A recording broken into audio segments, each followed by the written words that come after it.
waxaad ka warhaysaan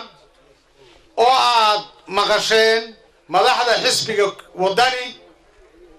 oo muddo joogay magaalo madaxda dalka Kenya ee Nairobi waliba iyagoo indha adag baynta TV-yada ay soo taageen waxay dhaliilayeen madaxweynaha jamhuuriyadda Soomaaliland iyo xukuumadda galmudug Kenya iyo gudoomiyaha xisbiga kulmiye musharaxana ah Mujaahid Muuse Biixi Cabdi oo ay lahaayeen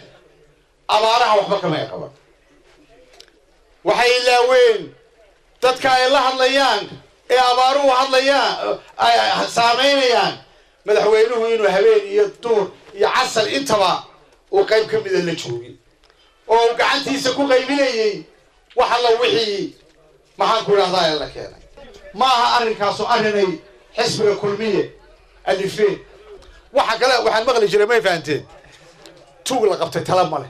maalinba ninba intuu TV-ga yimaado wadaniya ayuu xooranayaa arrinta maana anagu maana sameeyne kulmiya abuuraya waxa soo baxday arrinka ay u tageen Nairobi u joogeen inaanu arrinka abaaraha ahayn waxa ay u tageen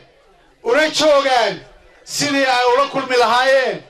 ra'iisul wasaaraha Soomaaliya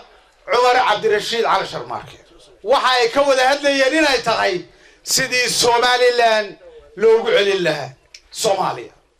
waxa weeye waxa ka shifay oo arrintaas sirta ay qarsoodiga ah ee foolxumada ah waxa weeye wajraadka ay leeyihiin Kenyaanku ee Nairobi ka soo baxa